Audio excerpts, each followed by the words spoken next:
Since I can't actually access my book right now, my iPad's dead, so let me just explain again about the book. So what you should be doing as you go through the chapters beyond the introductory material, right? The introductory material tells you about the different versions of databases and how to install them and stuff like that.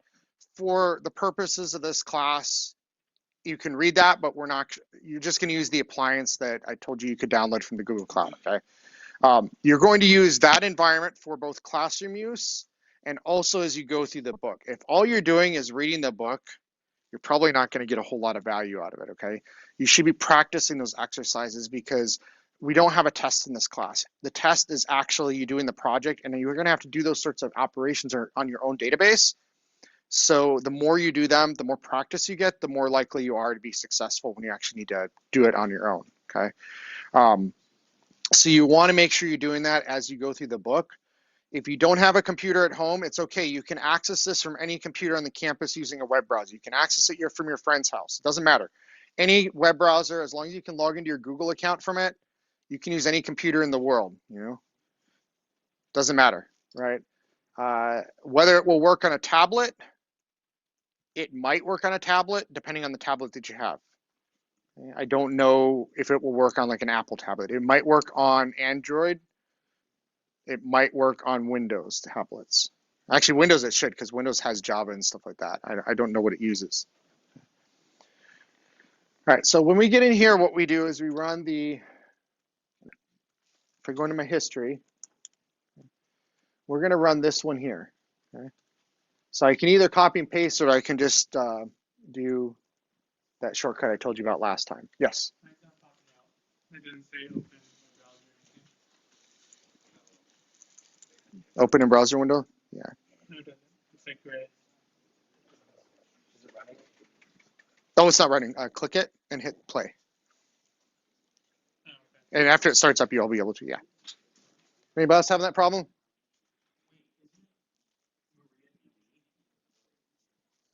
MariaDB is the database, but the client is still called MySQL. The daemon is still called, or as you were saying, daemon, it's still called MySQL D. It's just MariaDB has packaged up and produced it, yeah. Okay. Yes? Do you create a new database and just I guess would be just sort of root directory or the information schema, the MySQL databases? How do I get back there? Because right now I'm in my test, but I don't want to keep creating my test. How do I get back to the... So to create a database, it doesn't matter because that's out. So it doesn't matter if you're already in my test. You just go through and do the command, where's it at here? Create database, wherever it's at. You go ahead and do that one. Actually, it's in my history for MariaDB when I'm not there yet. You go back in, you do that, and then you just, when you want to use that new database, you just say use in the database name, yeah. Yep. Okay, so I'm going to go ahead and log in. You should have your passwords, I would hope.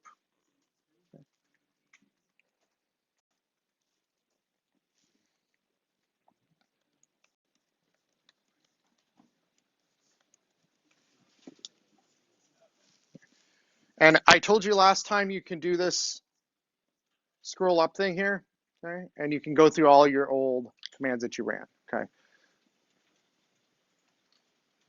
Okay, so I'm going to go ahead, and you should all do the same. I'm going to go ahead and create a new database, okay? And this one is going to be only used for today. So I'm just going to call it today's date, okay? I'm just going to call it January 29, okay? So that's what all of you should do. Don't do a space, just do it exactly how I have it so we don't run into any issues, okay? Yes? Can I combine commands whereas I classify like what I want into my tables as well in that same line? Create database, add integers, add characters. So you can, as long as it's valid SQL, you can chain. But the thing is, if you're creating like the tables first, if you try to insert things first, you've got to make sure it's in order in order to do it. So you've got to have it go through in order properly, yeah. So if you did a SQL file, you'd actually have a SQL file that went in and created the tables, granted permissions, flushed the permissions in the database, and then chained all the other commands together. Yeah, but in this case, just to try to keep it simple, yeah. Yes. Issue, okay. We're going to do this for just a little bit today, and then we're going to go into the introductory material on the database stuff for next week, so that next week we can really focus on your designs. Yes. Go ahead and click the button there. Open. Click the little arrow to go back.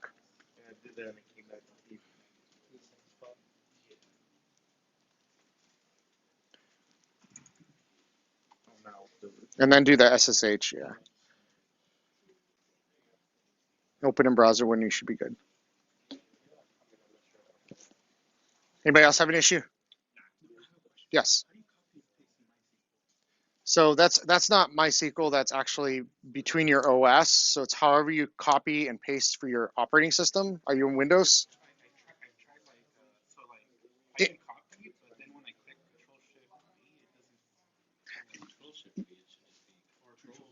Yeah, it should. If it doesn't, it's because the software that they're using on your machine to virtualize this, it may not work for you to copy and paste it. I don't know if I've actually on mine. I just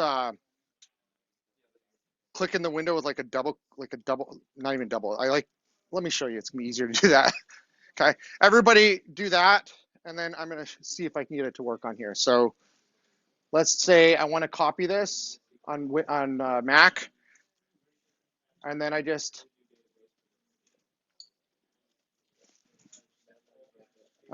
okay. It only works if you have a regular shell, I guess. So they've disabled it. Actually, that might be a setting though. Copy settings right here.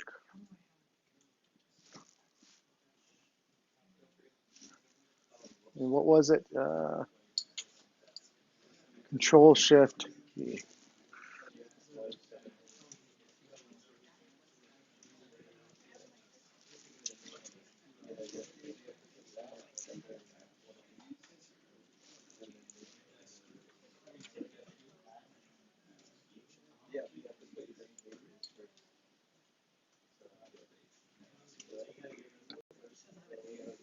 There's a link on how to copy and paste in there.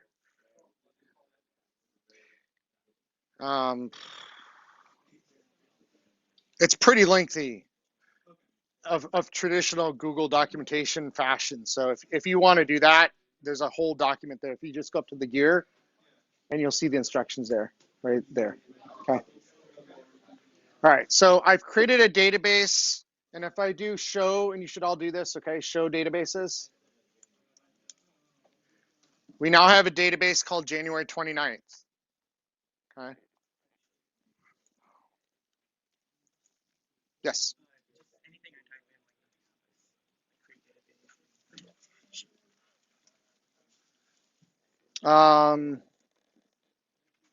Okay, so I can tell you what the problem is. You've got bad SQL there. So what you have there is you create database, but you've got a tilde instead of a tick mark, and you don't have a space in between. So you should have a space after the E, then a tilde, then January 29th, and then if you did that, it should work. But well, okay, so you're still in the command as long as it's got that little line there. You're still in it. You need to exit out with a Control C to clear out to get back to the prompt, and then retype it the way you have it here, and it should work. Yeah, that little line with the arrow on it. Let me show you what I mean. That was a bad idea on my part. Okay, let's say I type something, okay, and I don't finish it.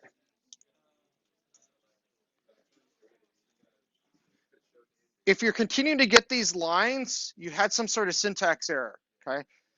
Just continue to add another line and retyping it is not going to solve the problem. You solve the problem by doing Control C to get out of that, and it takes you back. Oops, my bad. I have to go back in here. Shoot.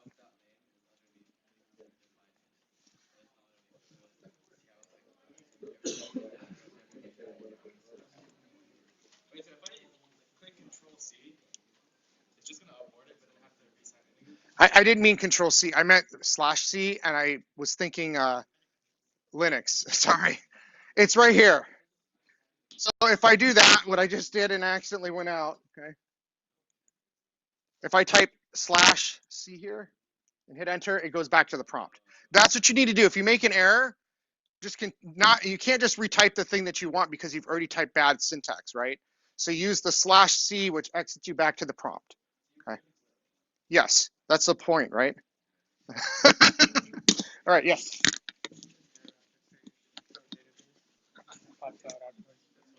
Show databases, plural, and then it should be fine. Yeah. Any other issues? Okay, so that was a syntax error. I was demonstrating that for folks. Show databases with a semicolon will show you this list. Okay. When you get to this point, raise your hand. It'll make my life easier, I think. Okay. Okay.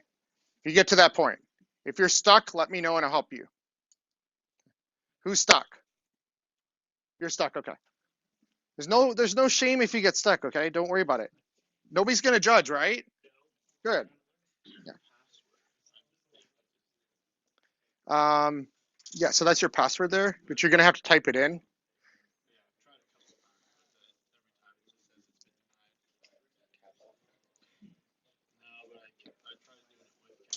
So try to log in again with the MySQL -u root -p. Okay, yeah.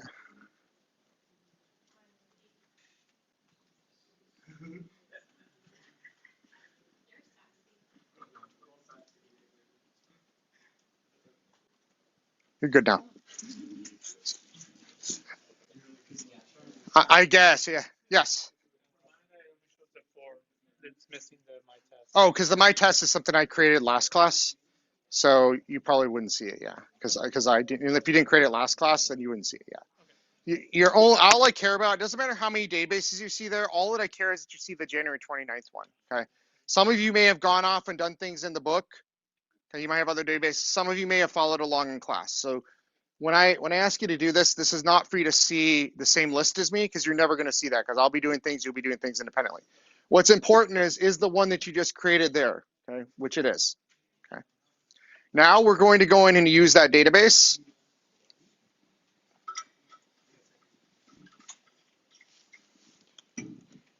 Okay, and so we're going to say, okay, now we're in the January 29th. Look at the prompt that tells you what database you're in now.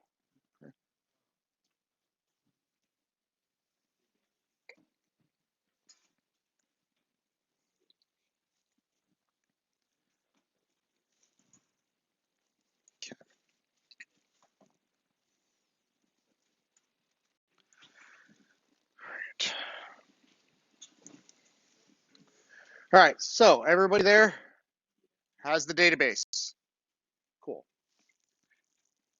I'm waiting for my computer to do something, so it'll take just a second longer, I guess.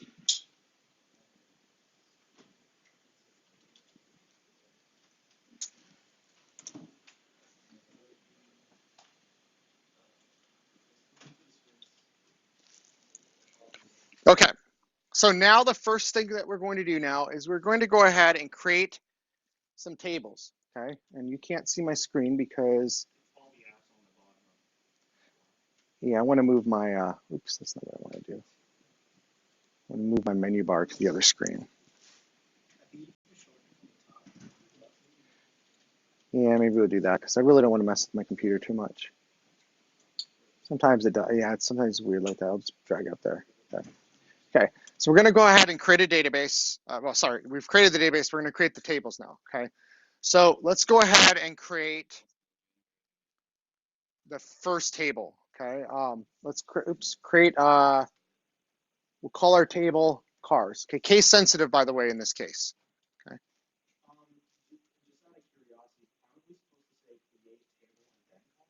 You're right, I'm not looking at the thing. Sorry.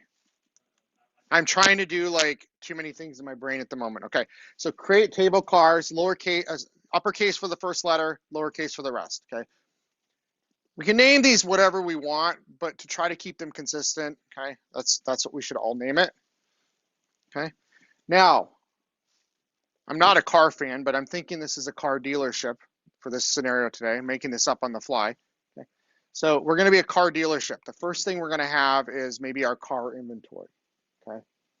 So our cars, the information about our cars, the first thing we have is maybe a car ID, okay?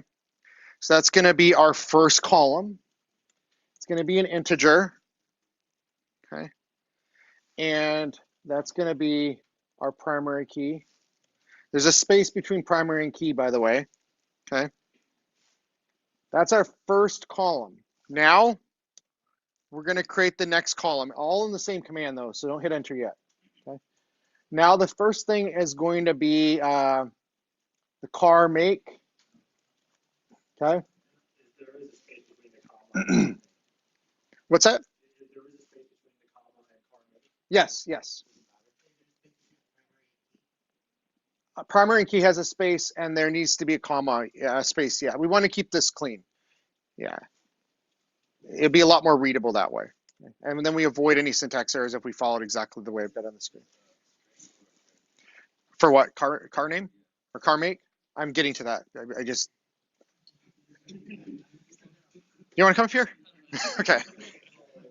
Okay, var car. Okay. And let's just say that a make. Let's just say a make is 47. 6. Well, makes can be kind of long. Like Range Rover has things and stuff. I don't know. Because a make is like Range Rover, Chevrolet. So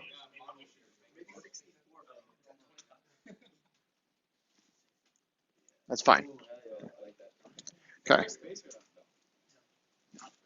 What's that? No, there's not right there. No. Okay.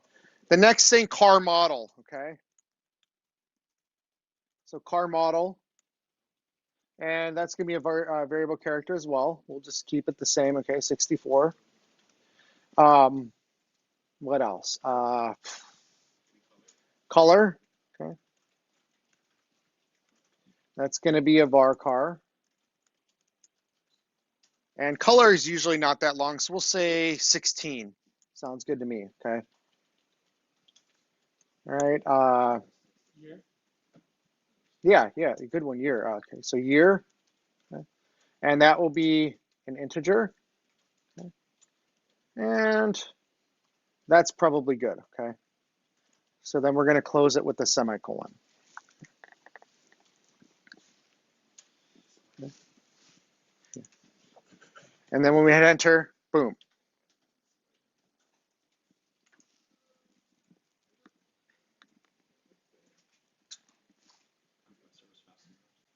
Okay. So now, show tables. I have a cars table now. Okay. You all should too. We've created that first table structure. Okay, so we have a table. Let's go ahead and look at what the table looks like. Oops, describe cars. Okay. If I do describe cars, let me scroll up so you can see it. Okay, so you can see what I did. Okay, just in case. So if I do that, I can create the table cars. I give it the columns, the metadata for that. Okay. By the way, I'm not going to get into foreign keys today. We're just going to do one table for now. All right. We're going to build up to that next week. We'll go ahead and create the foreign keys and do another database with multiple tables. Okay. I want to keep it simple. Okay. Let's get everybody to be able to do this. Okay, so show the tables. Everybody sees the cars table, right? Okay. Now everybody should be able to do a describe cars and see what your table looks like visually there. Okay. Look good for everybody? You see that? Okay. So now what we're going to do is we're going to just create some data. Okay. So the first thing we're going to do here is insert into cars, okay. Car ID, car make. Oops, I forgot a space. Sorry. Go back. Car ID, car make, space car model, space color, space year. Okay. Then I say values. So it's basically saying insert into cars these 1, 2, 3, 4, 5 fields or columns. Okay. We're going to be inserting data into those 5. And we can do multiple now, okay? So we can go and say values. And we can say the car ID 101, okay? The car make is GMC. The model is, I don't know, what's a GMC vehicle? Acadia, okay. GMC Corolla?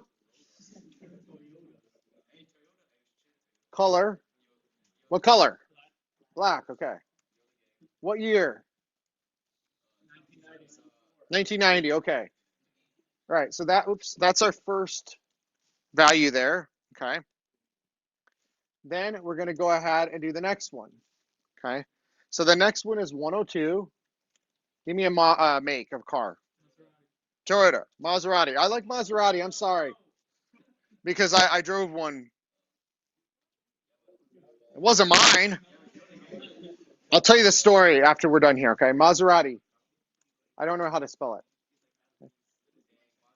I don't know what kind it was. It was a coupe or something. I don't know. It was a coupe or something. I don't know what it was. Okay.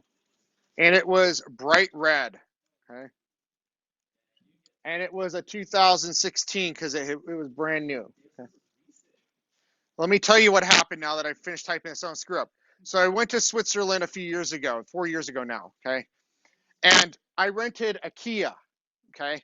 I get in the Kia and I drive around the block. The tire lights, all four came on. All four tires were flat. I didn't even notice it. They didn't notice it either. Right. So I pull back into the garage and they tell me, oh, we have no cars for you. And so I'm waiting. And finally I go up and I say, I need a car. You can't get anywhere in Switzerland without a car because, I'm in the city. I need to get up to the mountain. And so they talk in, I think it was Geneva. So they were talking in not German. Well, they speak French there because it's right on the France border. So that's the language of that area of Switzerland. They French, German, and Italian, and one other language, and I can't remember what it is, depending on the region of Switzerland. But anyways, they say, "Oh, we don't have anything for you. We have to get a car from another location." And so we're tired. We've been on a long flight. 45 minutes past, still no car. But I'm seeing that they're giving cars to other people who are coming up and going, hey, I'd like a car. Do you have a reservation? No. Oh, okay, here's a car for you, and they're giving cars. So I got really angry, okay? And I said, you do have cars. You're giving them to other people. And they said, well, we just don't have a car for you. And so I said, you better get me a car. And so anyways, I'm getting really upset. And finally they come out with they said, we found you a car. Come see it. And I said, well, my wife wants to come along. And they said, well, she wasn't my wife at the time. And they said, no, just you, sir. They were trying to appeal to, I guess, masculinity or something. And so they take me out to this Maserati and they said, would you like this car? And I was like, is it the same price? And they said, uh-huh. So I go inside and they've got the contract underneath. This is actually, if anybody didn't turn in their minutes, actually one group didn't, I think. Okay. I didn't have enough of these. So someone's missing it and you got a 0. They take the contract, they set it on the table, they put the fold over and they show me the price. And yes, it's the same. I said, I'd like to read the contract. And they said, no, you can't read the contract. It was Hertz, by the way. Okay. Pretty shady. I said, I will read the contract. And I bluffed a little bit. And I said, I have a law degree and I want to read the contract. And I ripped it out of their hand and I looked at it. And the price was per day, not the per week price. So, instead of being like $300 for a week, it was $300 a day. What's that? No, I didn't. I complained some more. I said, I want to speak to the manager. They called the manager and he was apparently coming. And after a while, I guess he didn't want to deal with me. They ended up giving me that Maserati for the $300 a week. So I ended up with a Maserati. And by golly, you've ever heard the story of, does anybody know what the fastest car in the world is actually? No, a rental car. Okay. It's not your car, so you're going to drive like crazy. I drove that car like crazy over there. Okay. Lot of fun car, very fun car to drive. I even drove it onto a train while the train was moving, kind of like a James Bond thing, but that's how you get between some of the mountains you can't drive. There's no tunnel for a car. You get on a train that moves slowly, you drive onto it, you park, and then when you get to the other side, and if you want to get off, you drive off on this ramp that's kind of parallel to it, and you just kind of drive off while the train's, it's really weird. Yeah, I felt like the whole time the car was moving, and I was so like, we're sitting in the car and we're on this train. It felt like the car was driving forward. It's kind of scary. All right. Any other ones that we should do here? One more example. Let's do it so we have some data. What's that? We'll do one more after this. How's that? Toyota 4Runner. Okay. Some of you don't really care, and that's fine. Okay. I'm just trying to make this fun. I don't care. Okay. I'm not going to argue over the color. All right. All right. So one more. What's something above a Maserati here? Aston Martin. My old boss has one.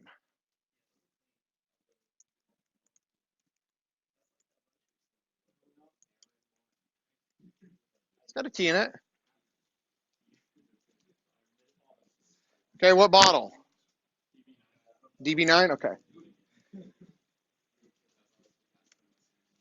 2020, okay. Someone's wealthy. Okay. Oh, yeah, that would be helpful, huh?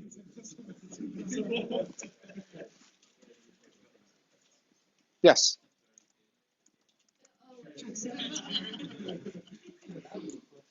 What did I do here? I did something wrong. 1, 2, 3. I must have missed one. Yeah, so I made an error there.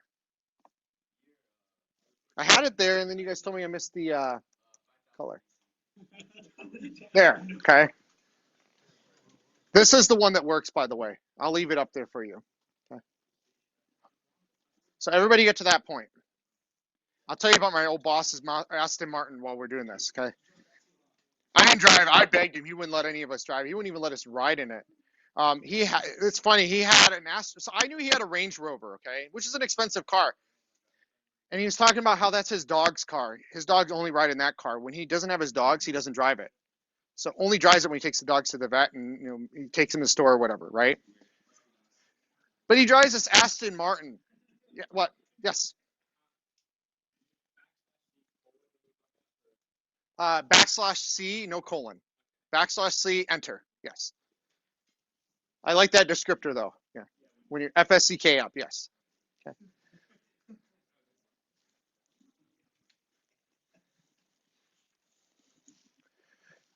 So he shows up at this restaurant, I'm driving, I don't know, the cheapest rental car the company will get for me, right? It's like a piece of crap Chevy or something, okay? And I pull up to the restaurant and the valet gets my car and goes to go park it. And I'm standing there waiting for him to show up and some guy comes down the street, okay? And he is in this Aston Martin, weaving all over the place, squeals, pulls into the front part of this restaurant. And I'm like, man, who is that asshole? Out my boss comes. So I didn't know he had an Aston Martin. Anyways, yeah, he had an Aston Martin as a nice car. Yeah, but never got to drive it. All right. Does anybody else need this? You do Control C, and then you log back into your MariaDB. Yeah.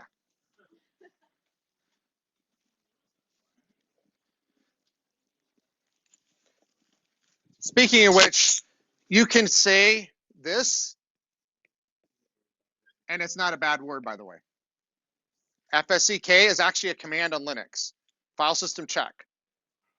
Yeah. So in professional worlds, you didn't F up, you FSCK'd up. It's okay. All right.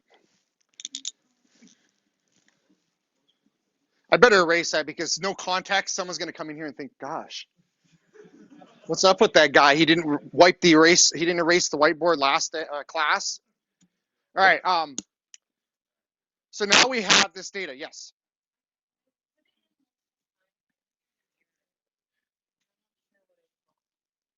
Okay. Insert into cars, car ID, car make, car model, color year, okay, values, 1.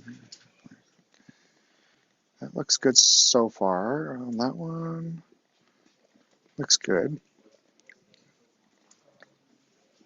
That looks good. The last one's missing the color. It needs same thing I did though. the first time I did it, yeah. So it just needs a color. That's why attention to detail is hyperlink. There you go. Okay, yes. Same thing. So yours, okay, insert into. So the one thing you want to do with commands just to avoid any type of issue is make sure to do the capitalization the same way in the future. For this one's fine, okay? So insert into cars, blah, blah, blah, okay, values, 101 GMC, estimate. 1990, 102, Maserati Coupe Red, 2016, 2014.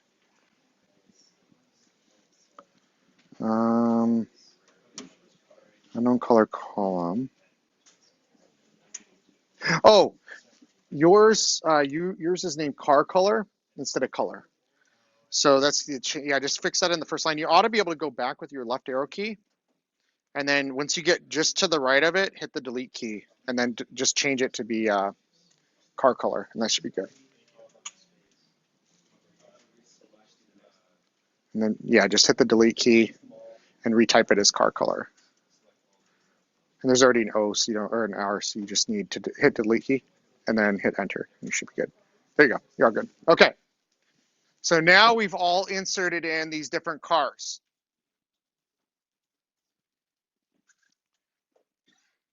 So now we can do a simple query. Select star from cars. Okay. That shows us all the data in the database. That's a wildcard query. We can see all the columns. We can see the car, make, model, color, and year. Okay.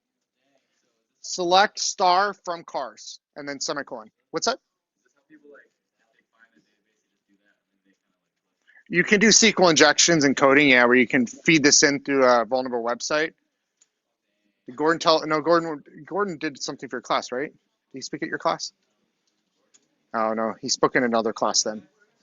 No, he's a guy that lives. Yeah, yes. Can you feed SQL raw data and have SQL categorize it into tables and stuff? So, Because there's no way you build a database from this. so what you would do is you would feed in a SQL file with the commands, and you could then conceivably have a CSV file, and you could parse the CSV file or a JSON file or something and get the data out of there. But you'd have to go through and build a script to do that. Yeah. Yeah, you have to classify like how you do it. So you basically have to have like a header row, and then you have to build a script with some logic. So it wouldn't be as simple, it wouldn't be a simple activity. You'd actually have to build a shell script or something, but it's possible. Yeah, anything's possible. You could do that, but you would have to build a shell script to go parse it out. Exactly, yeah. And then you have a SQL file with like fields that you then you basically do like a find and replace in the SQL file of here's the values, and you would go and loop through. I could write some very simple pseudocode of what this would look like. Okay, so it would be like for x in like concatenate this file, like file.csv, right? And then and I'm writing pseudocode because I don't remember how to do this anymore in the shell, but do use sed to basically like find this, replace with this, and redirect the output to some SQL file or something. It's more complicated than that, but basically you'd have to have a shell script that loops through. Yeah, you would just do a loop. Yeah, I'm not a programmer. It was pretty qualified. Yeah, it's been a long time since I did it. Yes. Is there a way you can go into the database and change the name of a specific thing? A thing like a value or the table name or the column name? Yeah, you would have to go in and modify the data. Yeah. But right now, don't worry about that. Yeah.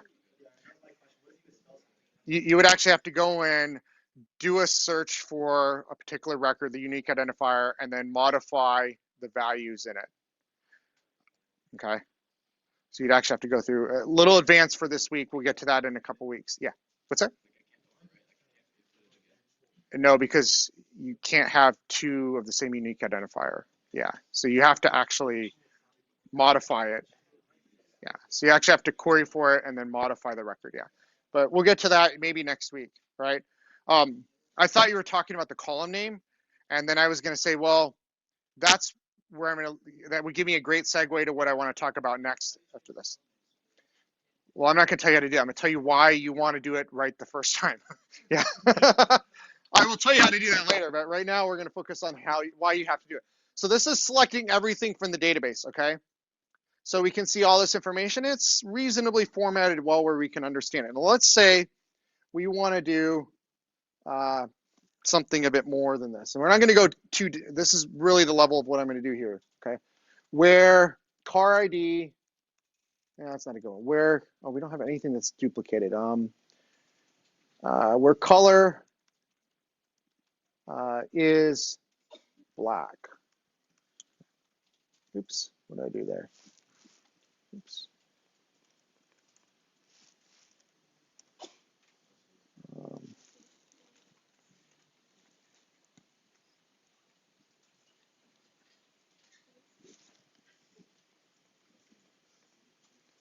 oops, what did I do? Ah.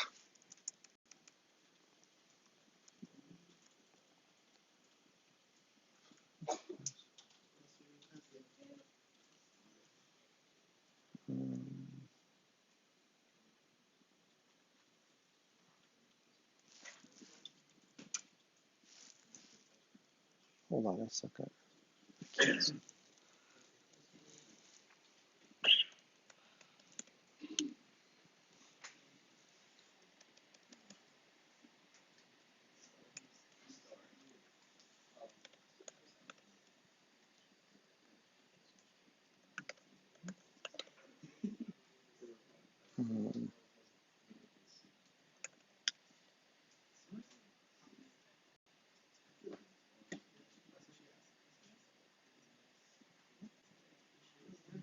Okay.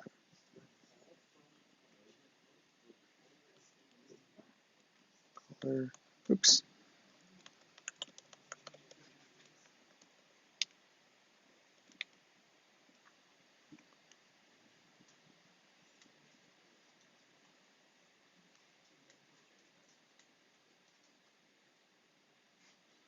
I don't know what I'm doing here. I've got something going on with mine. What we did was we did a select from cars and we showed all the data. Okay. And so then what we can do, and I want to I'm going to pull back over there in a second. So this is what we did. Okay. We pulled all the data from here. What I want to do now is, I saw an issue where one person had, maybe more, had the column name a little different than mine. Okay. I want to talk about database design. It gives me a good segue. Okay. We have only an hour left and it takes about an hour to get through this material. Just kidding, it won't take that long. But as long as James's reaction, he's like, "Why are you kidding me?" I actually think it would be great to be able to get out a little early tonight. That way, if you want to catch some time with your team, okay. So we're going to go ahead and you can shut down your instances for tonight, or you can leave them up if you plan to do it later after you leave here, okay. We'll get back to this on Monday, and we'll actually go in and do some more in-depth SQL with it, okay. So you can just go ahead and exit again. Yes. It's saved when you write it to the database. Yeah, it's already saved. Yeah. Let's go ahead and stop this. Okay. Unless you want to leave it up, you can leave it up. All right, so let me go ahead and, yes.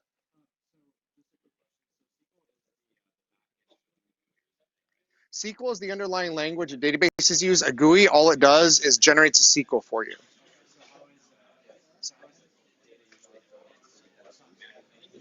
So it can be brought in from a spreadsheet, like a CSV file, a JSON file. It can be loaded in. There's many different ways. We'll get into that when we get advanced things, because you're going to actually do exports and imports of your data, and you're going to do write SQL scripts to actually load your data. For your project, you are not going to want to manually enter the data.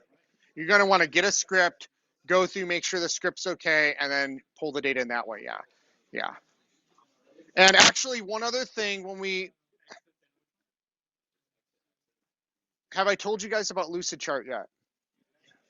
Okay. I'm going to show you a little Lucidchart tonight, and I'm going to also show you the slides related to this particular material, okay? I just didn't want to repeat what I'd already done. So let me start with the basics, and then we will go. Oops. Then we will go into is it unit? I think it's week 2.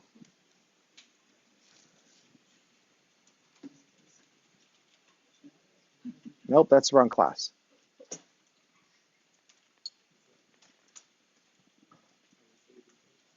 Unit 2. I think that's it.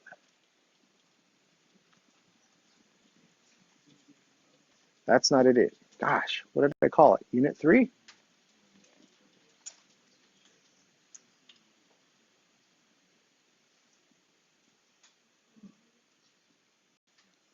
That's the ticket. Okay, this is it.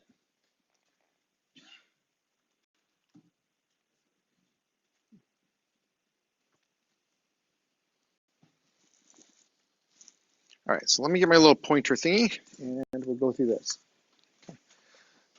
Let's start at the beginning because I want to get started on design. Yes.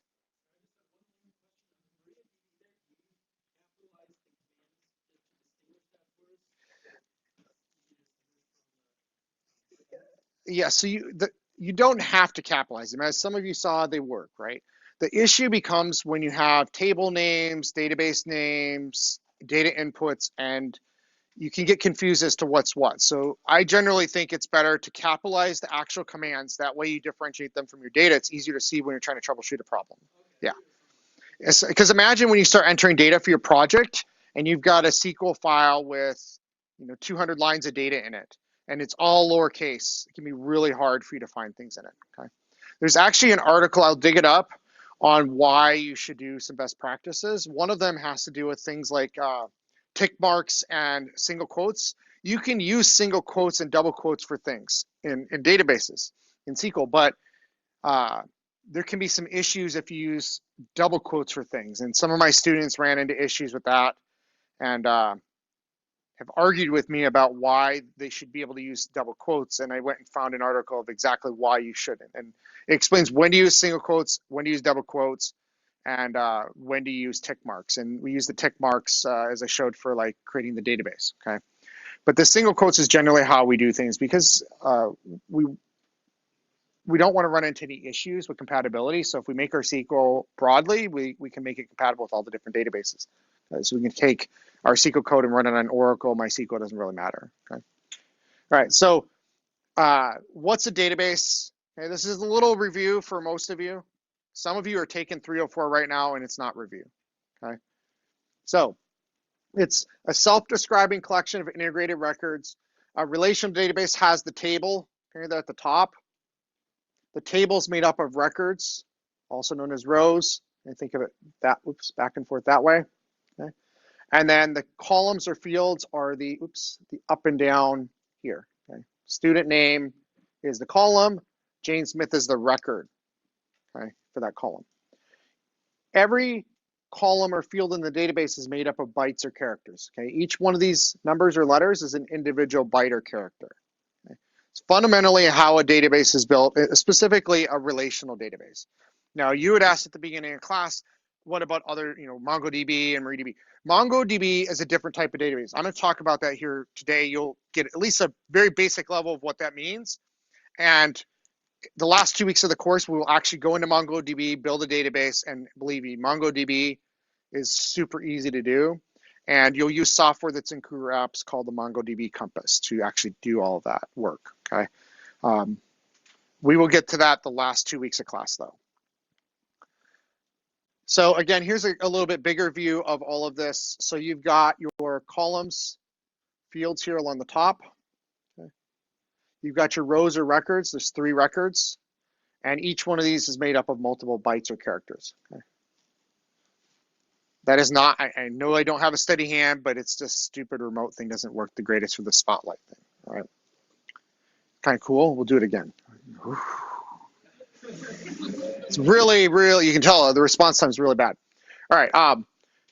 Relational databases are made up of several components. Number one is the metadata. So like integer, varchar, the primary key information, the foreign key information. Things like, does something have to have a value or not? is there a default value we specify when we create a new record for something? Okay, these are all types of metadata. We also have the tables, and then we have the relationships between them. Now, I am going to show this on the board, but don't fret. On Monday, I'm actually going to do this all again on the whiteboard, the drawings, okay? So don't fret if you can't see it in the back.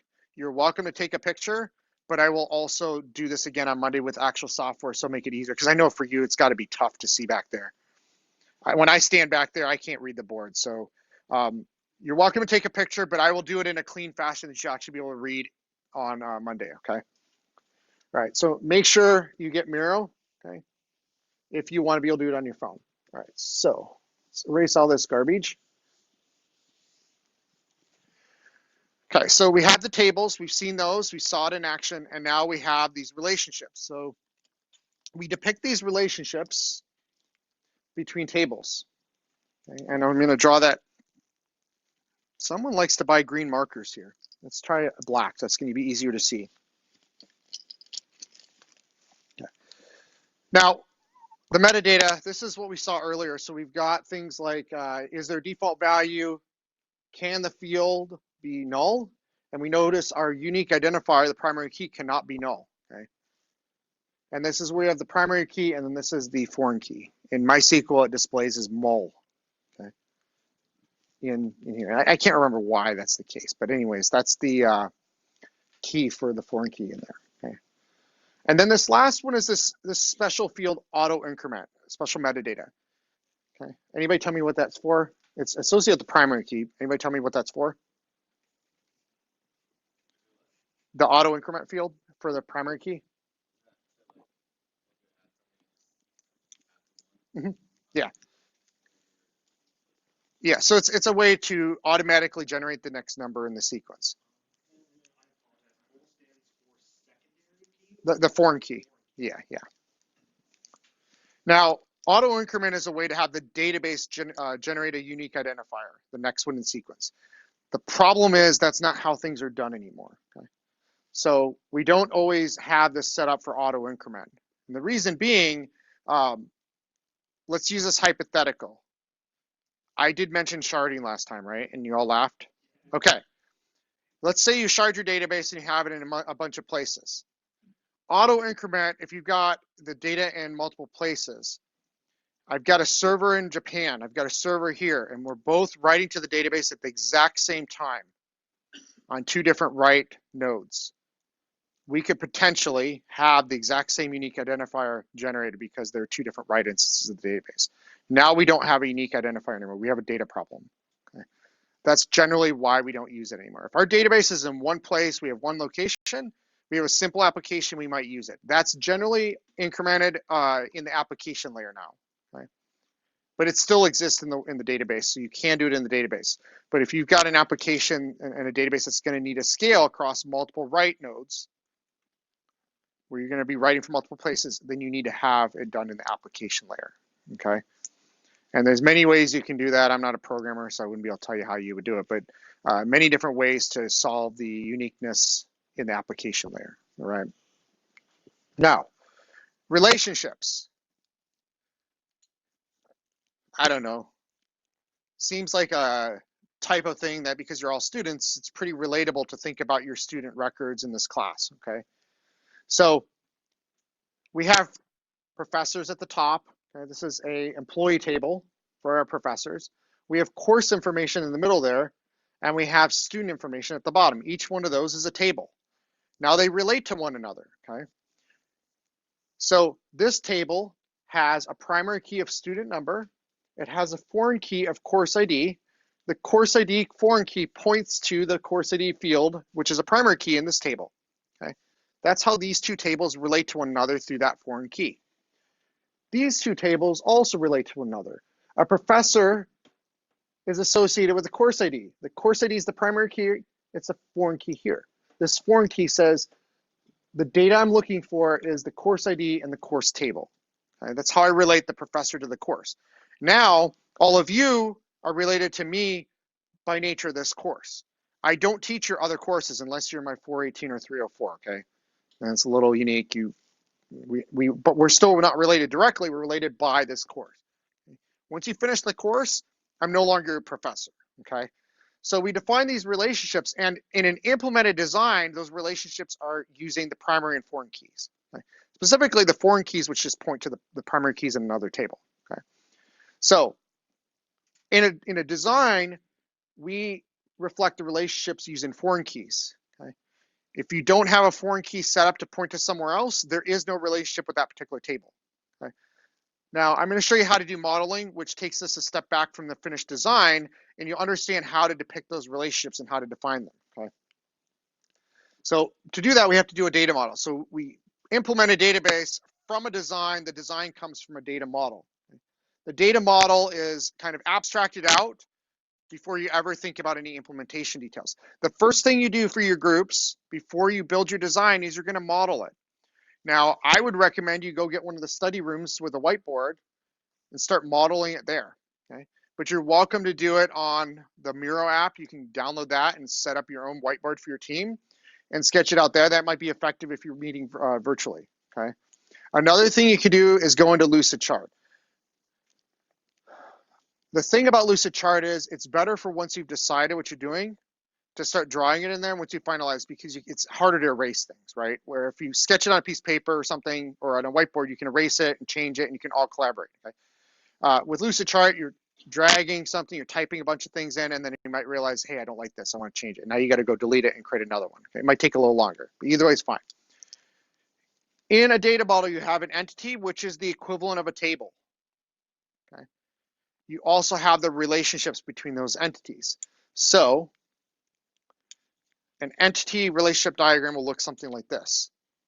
Okay? This is one entity, okay? And this entity we're going to call, we'll call it students, okay? Then we've got another entity, courses. This is our second entity, it's courses. And then we have a third entity, and this one is called employees, or could have been professor, but I called it employees. Let's keep it simple, okay? There's something to track. We're going to track students, we're going to track courses, and we're going to track employees, okay? Now, each one of these entities has attributes, okay? The attributes are the columns in a table of a database that's designed, okay? So they're basically the columns, okay? So the first column might be our student ID, okay? The next one might be the last name. Okay? I'm abbreviating just for sake of being able to read it on the board, okay? Maybe the first name. Maybe your GPA overall, and then your course ID, okay? The course ID would ultimately be your foreign key, basically, okay? Now, this one here, same sort of thing. You have your course ID, your course name, I'm going to abbreviate it again, and then you have maybe the description, and then you have the professor ID. We don't want to put the professor name in here because it's a different type of data we're tracking, right? So we don't want to track the professor's name in the course table because it doesn't relate to the course. But we do want to be able to link the professor to a course. Yes?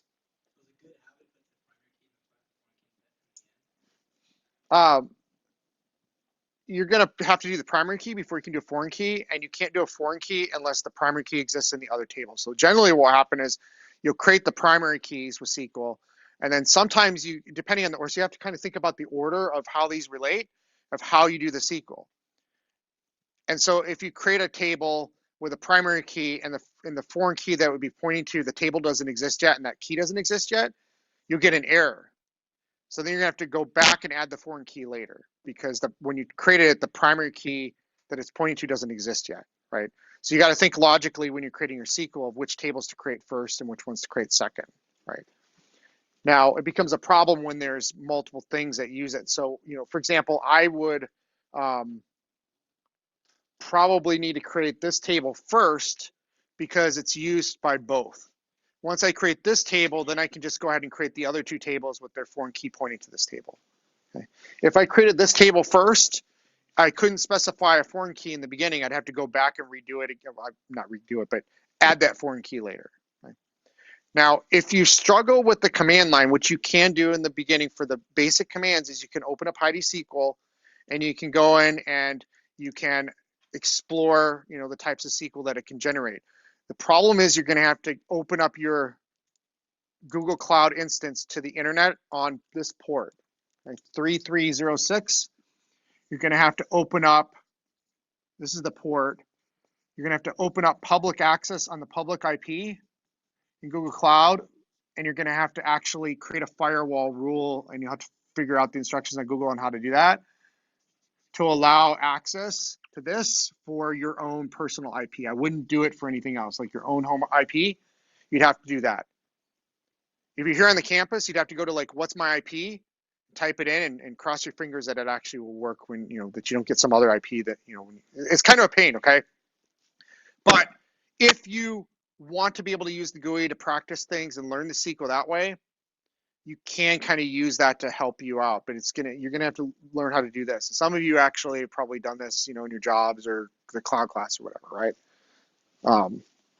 But you're welcome to do that if you need to.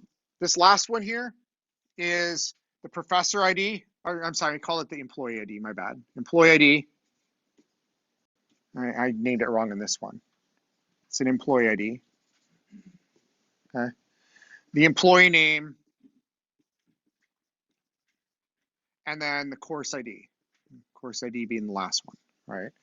So now we have the attributes of these entities, okay? And I'm gonna kind of shade this one funny because it's a foreign key, and I want to remember that it's not actually data in that table, okay? I know you probably have to take off. Yeah, okay.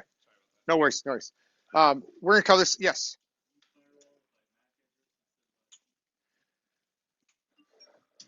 I don't know if Google lets you do that. Usually it's an IP address, or you can set up like a security policy. I'm actually not doing that with my Google. I'm doing it in AWS, and so I had to set up like a security group, and it took me like all day to do, like get it all set up. And it didn't work the first couple times. I had to go fiddle with it, read a bunch of documentation. I have to imagine Google's documentation tends to be easier, and it's also easier to read, how to do things. It's probably not as difficult on Google as it is on AWS, yeah. But yeah, you'd have to do something. You can give like a block of IPs. You could give a specific IP, but for security reasons, I don't know. Maybe there's not a lot of people on this campus who'd screw with it if you went into it, but maybe there are people that would see, oh, hey, there's this IP address I can get to from Cal State and maybe do, I don't know. This is your unique identifier, okay? So this is unique. This is unique. And this one's unique, okay? Now, we're gonna talk about cardinality. Now, I'm gonna write some symbols on the board here where you can all see them. We're gonna first write out the maximum symbols and the minimum. We have to calculate both. And cardinality is how we determine the relationships. Okay? So maximum cardinality has two symbols. There's one for many, so many relationships, okay? And there's one for one relationship, okay? So many and one relationships. So for a many, it's this symbol, the greater than, less than symbol, okay? Called the crow's foot because when you put it on the line between these tables, it looks like a foot of a bird, okay? That's if you have a many relationship. And I will walk you through this in just a second, so bear with me. Now, the other symbol is the line, okay? On Windows, it's a line with a dash, like a little space in between it, and it's above the return key on the right side of the keyboard. It's called the pipe symbol, by the way. It's the same one you use on the Linux command line to pipe commands. Mac users, it's a solid line on your keyboard, okay? Those are what we use. So if it's a many relationship, we use the crow's foot, and the direction depends on which way. I actually have these reversed. They go more like this, okay? And then the one, use the line. Now for the minimum cardinality, we have two symbols as well, okay? We have one and we have none, okay? So one is still the dash, or the line, okay? None is a zero, or no. So what happens is we, first of all, say, okay, there's gonna be relationships between these tables. And we know from earlier, because we're kind of working in reverse, we already had a design. We know that the courses table sits in between these two in terms of relationships. Okay? So what we do on this line is we first look at it from the student's perspective. Okay, what's the maximum number of students that you can have in a course? Is it one or many? Many. Okay, so that is a crow's foot for the maximum. What's the minimum number of students you need to have in a course? One, right? You can't have a course without students. There. That's cardinality for the student to course table or entity. Now, from a course perspective, what's the maximum number of students that you can have? One or many? Many. So there we go. What's the minimum number of students that a course must have? One. Okay. We now know that there's that type of relationship. Okay. Now, from the course's perspective, what's the maximum number of professors that a course can have? Let's assume that there can only be one actual professor in a course, okay? One, okay? What's the minimum number you need for a course? Again, taking independent study out of the equation. Let's just assume one, right? That's the type of relationship we have there. Now, from a professor's perspective, what's the maximum number of courses that they can be assigned? One or many, okay? And what's the minimum number of courses that they can be assigned? That's true if they're not active. Let's just assume an active professor, okay? So let's just assume that they have, in order to be active in the system, they have to have one course, okay? This is how our relationships are modeled out, okay? Is that understandable? Make sense? Every time, and it gets more complex when you have more tables, and with your designs for your project, you're going to have a lot of tables. How many? I'm not going to tell you because I want you to really look at it, do some research on the internet. You will find ER diagrams for existing systems like financial systems. You Google ER diagram for a financial system. You get some ideas, okay, of what you might have. You're going to have an inventory system for that grocery store that's going to show all the different sections of the grocery store. You might have a produce section. You might have a dairy section table, okay? You're going to really look at that. I want you to think about that from the perspective of what's the smallest theme that I need to track, and that should be a table, okay? And I'm going to talk about themes, but themes basically being a type of data that we're going to track, like a student, an employee, et cetera. So inventory is probably too big of a table, right? So we would probably have dairy, and then maybe we have like an inventory tracking table that's more generic for attributes related to inventory that are not specific to a product item. So we might have some individual product tables that relate to the inventory, they relate to the store, they relate to these things, they relate to finance stuff. You're going to have a pretty darn big ER diagram for this project, okay? Then you're going to actually go implement it independently, okay? What one group creates may be vastly different than what another group creates, okay? I'm not going to judge based on how many you have, okay, for that. I'm going to use my discretion based on how well did you understand the problem, okay, which is out there, the hypothetical, and what ideas did you come up with how you would structure your database. So if I see that you took the short route and you put a database with like 20 different things in it, 20 different themes, that would actually give you a failing grade, right? You need to actually make sure that one table is one specific type of entity that you're going to track, okay? Now, what you can do is we are going to have some classes where we'll get out a little early, and I'm going to do that on purpose so that if you want to bring your design to me, and we'll sit down here in class and we can go over it, okay? The caveat is if you bring your design, I want to be able to show it to the whole class so that we can all learn from it, so I don't have 10 groups or however many there are asking me the same question, okay? So we're going to do that as part of the design. All right, so let me go on to this. So now we've got our modeling, we're going to create a design. So what this becomes is these entities become a table, okay? This is now the student's table. This is now the courses table. And rather than me drawing these things all over again, I'll go back to that slide, right? So, and then we have the employees table. They look like, oops, right there. I just passed by. That's what they look like once they have the relationships. These lines are not relevant. They're only for me to illustrate on the slide that there's a relationship. We show the relationship by, this is a primary key, okay? This is a foreign key. We indicate that in our metadata in the database when we actually implement it, okay?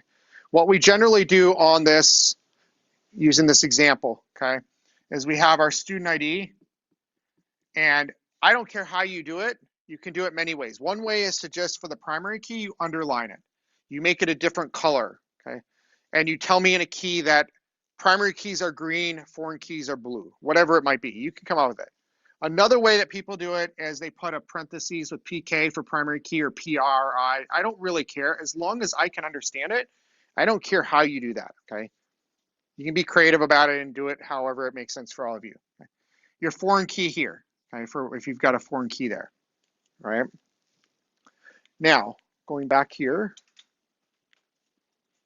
when you're taking it from the model to the design, you may iterate on the model several times. That's called normalization. We're going to convert a poorly structured table. Maybe we sit down and we come up with a design, or sorry, model, and we say, gosh, that looks great. And then you start thinking about it and you go back and say, you know what, we probably need to split that table up again. Okay? That's part of the process of normalization where you convert a poorly structured table. Okay? And this goes back to something Isaiah said earlier of, you know, what happens if I make a mistake. Okay? After you've implemented the design, making changes to the data and the design is extremely difficult. The data is a little easier if it's just a simple mistake, like, you know, I misspelled color or something. That's not a big deal. But if you've screwed up the way that you do columns or your tables themselves, you have to refactor your design, you have to refactor your database, and then you have to refactor all the applications that talk to your database, okay? That's a costly proposition for a business. Now imagine this is this real scenario you're going to do. You're dealing with financial systems, inventory systems. The entire business runs on that, okay? What you're actually building in this class, in terms of the database at least, is the database for an ERP system. You're not building an actual ERP application. That's way too advanced for any of us, including me, right? But you're going to build a database that would be used to manage a business like that, okay? And so you've got to get the design right. So spend as much time as you need to on the design, and then lock your design, and everybody starts building from that design individually. And at week 9, that's when we're going to stop working in the groups.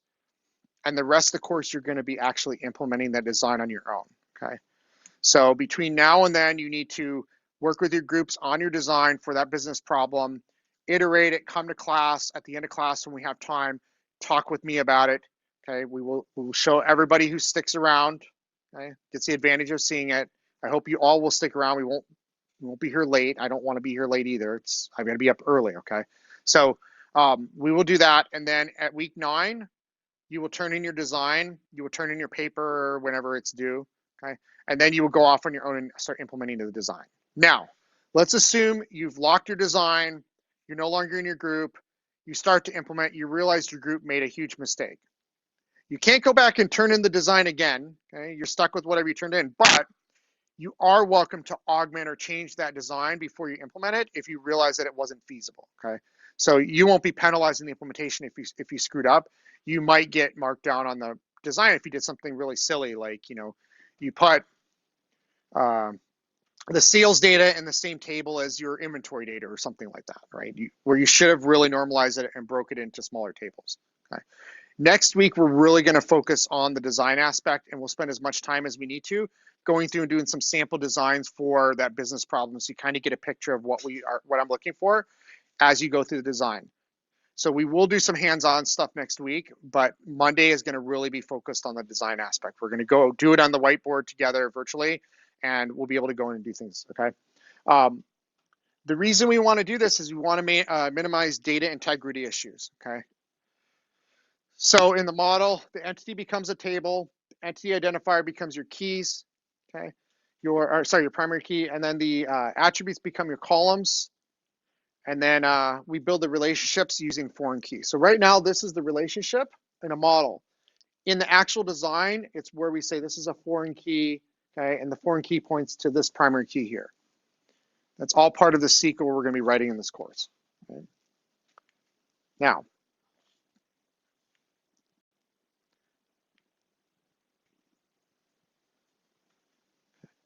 so this is a little pedestrian and a little going back to the basics, but we use databases to organize data and we track data with different themes. Okay? We don't use a spreadsheet for when we have many themes. Okay? A theme is, the contents of the produce department would be a theme. Okay?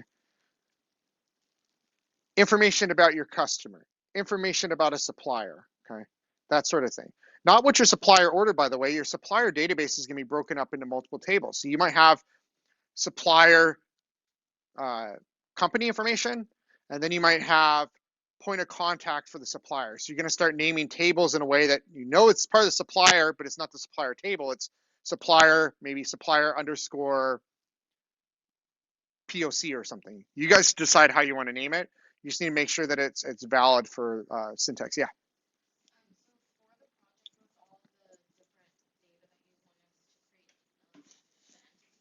Mhm.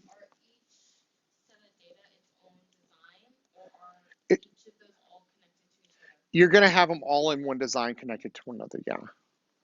So you're going to really figure out, not everything's be connected together, right? So like inventory and sales go hand in hand, but portions of the sales data is going to have no relationship directly with the inventory. But at the end of the day, it's an enterprise system, so there's going to be relationships between all the different areas.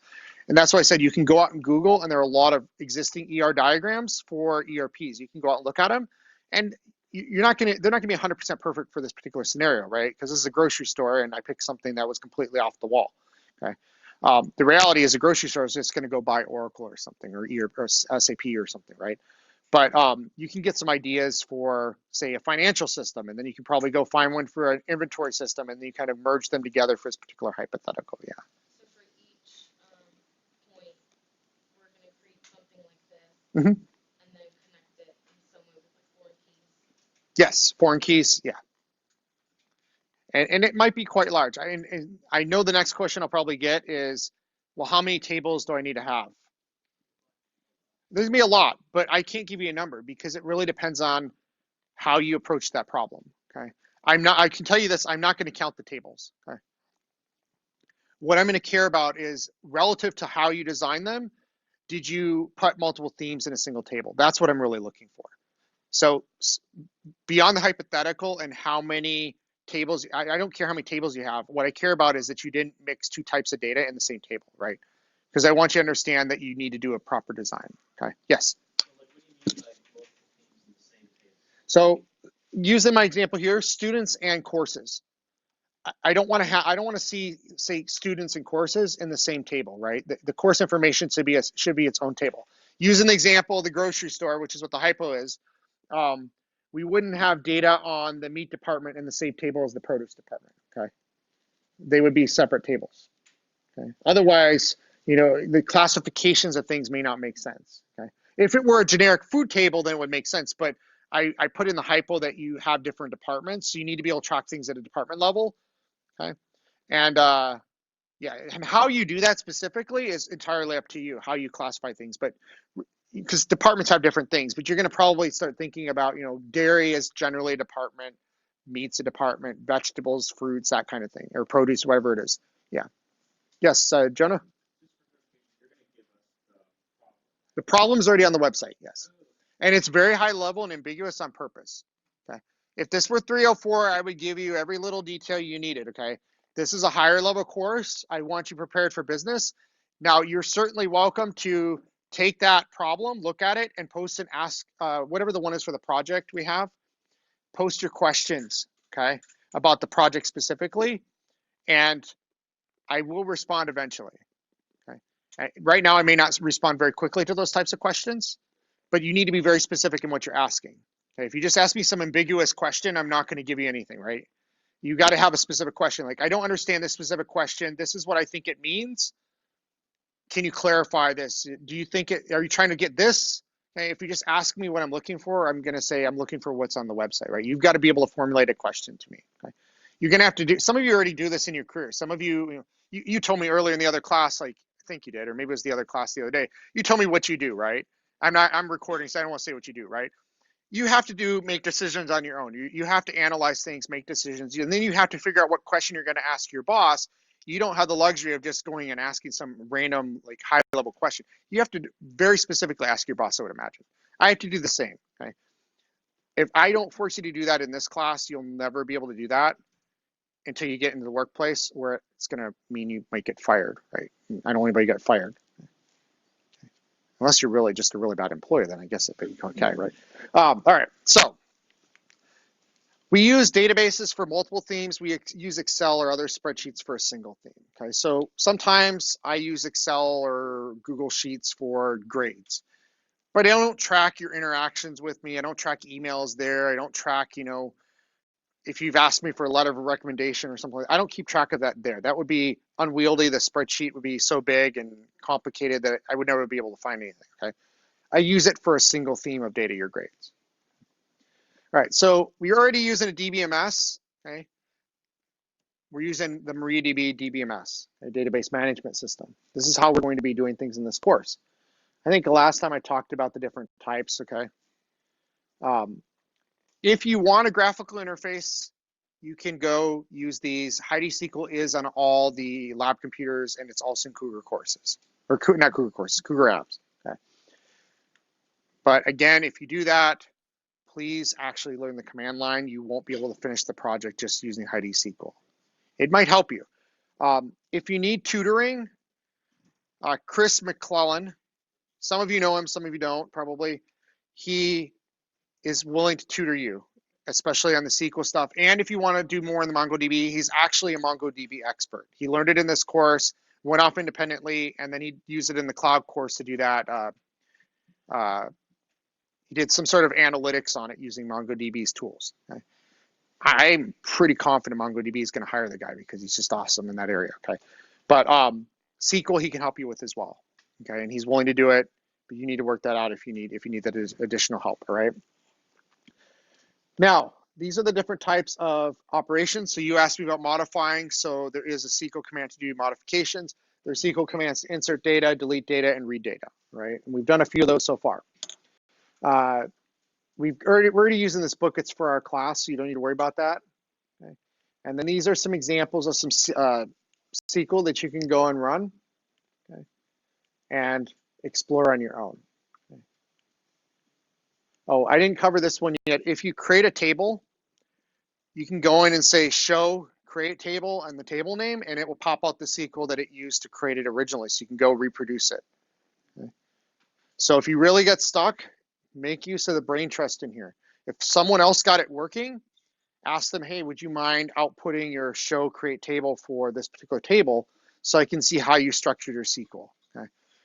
Use each other as a resource. It's going to be much more effective than funneling every single thing through me. Okay.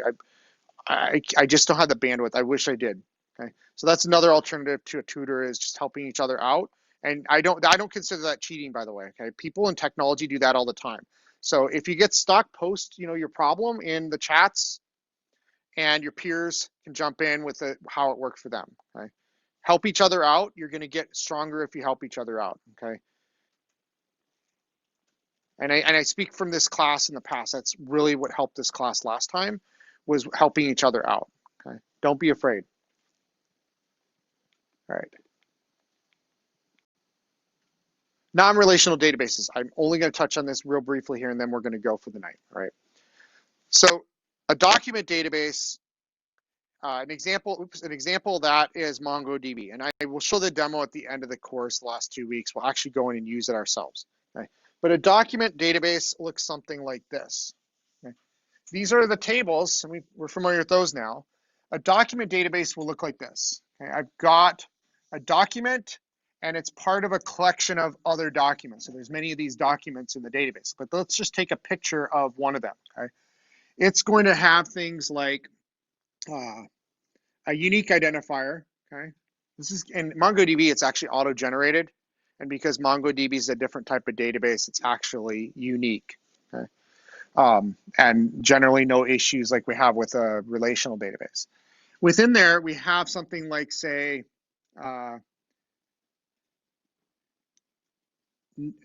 say animal name, okay, is our first, what we call a key. Okay. And so the animal name for this one might be Fluffy. And the type might be cat, okay? Breed might be domestic short hair, whatever it might be, okay? What would you call this? Color, well, it's color yellow or whatever, okay? Fixed or not. So then I wanted a Boolean, okay? So like, is it a fixed animal or not? So true, okay? That's a Boolean. It's a data type, okay? Now, I mean, I'm not getting in all the details. You'll actually see this. It actually specifies the data types as well, but I'm just kind of showing you what the data looks like in here, okay? Then we can have other things, this special data type called another object. So we can actually embed other documents inside of here with different information. But everything associated with Fluffy is in this one document, okay? Now, let's say we have Fido here, okay? Fido is an animal. It's a dog. It's a Aussie, okay, an Aussie Shepherd. It's black. It's fixed, okay, true. But we don't have to have an object field. Where the relational database, the tables have to be predefined, okay? Let's just say we decide we don't need that field anymore. But instead we want to have AKC registered or not. False, okay? We don't have to have it here.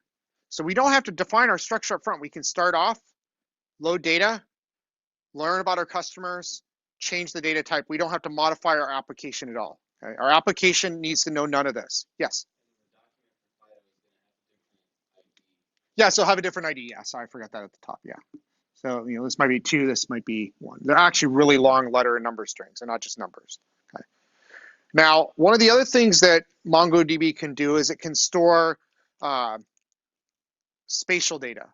Anybody know what that is? GPS coordinates, basically. So not only can I tell you, about an object, I can tell you where it's located.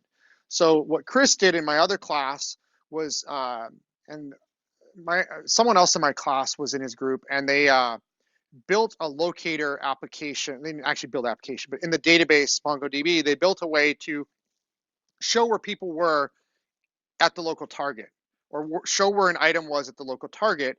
And they mocked it all up, and they used MongoDB to do that. They put the geospatial coordinates on the GPS system in this data point. So they had like location, 90.15 by 45.57 or whatever it was in the geospatial coordinates. It's been a long time since I've dealt with GIS systems. Okay. So now they can store a data type in there as well.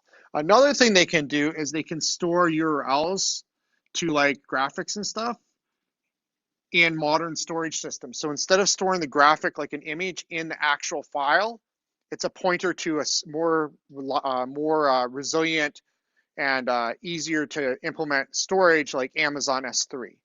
Okay, and not only that, not just the URL, I can even plug it into an Amazon ID, an object ID or something.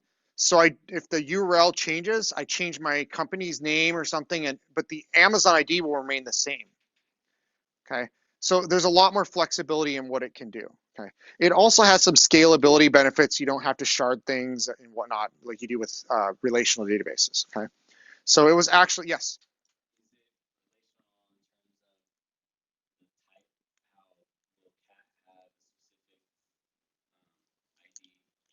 Yeah. No, those are completely unique. Yeah. There are no relationships. Now you can, if you're an advanced MongoDB user, you can build these similar types of relationships, but it would be a really poor design practice because you're basically trying to solve a problem with a non-relational database and you're trying to make it a relational database. And that's where you get to solve it with the best tool for that particular business problem. And some people say, oh, I know MongoDB, I should implement MongoDB. And then you try to force a problem into a particular technology. this goes back to your, hopefully you took, systems design in your MIS411. Some of you are in my class, so we didn't get to it yet, right? But systems development, your requirements phase, you get your requirements together before you ever think about what technology you're going to implement. You got to understand your requirements. If you go and say, I went to a conference and MongoDB is, really cool, I think we should use it, and then you kind of backtrack from there, you're trying to force a square peg in a round hole. Okay? You've got to look at it from what business problem you're trying to solve. And for the business problem I gave all of you for your project, a relational database is fine. Okay? The problem I used in the past, you had to do it with both relational and non-relational for different components. I thought that was a little too complex, so we're only going to focus on the relational until the last 2 weeks. We'll learn about the non-relational. We won't use it other than that. So do some activities that are fun activities in class, and that's it. But you don't have to do it for your project. Okay? A few others, key values. Okay, so they've got keys and values in them. Those are used for improving performance of web applications usually. Okay. So Memcache and Redis are effectively a very high throughput in-memory database that run entirely in memory.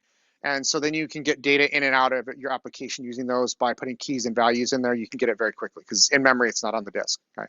Whereas these types of databases generally sit on a disk. Okay? All right.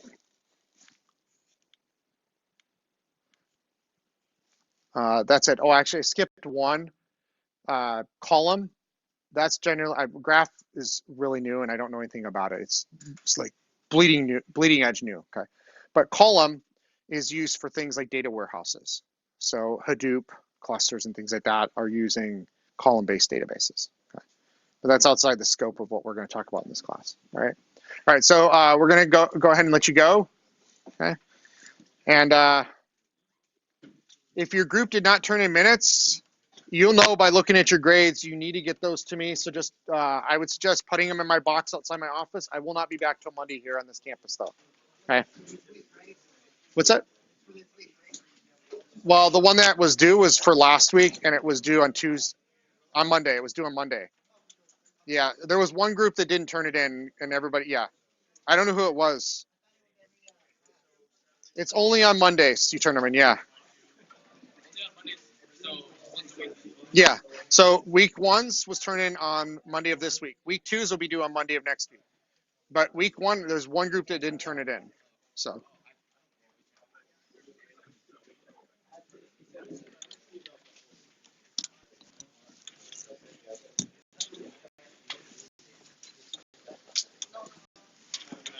You too. See you later.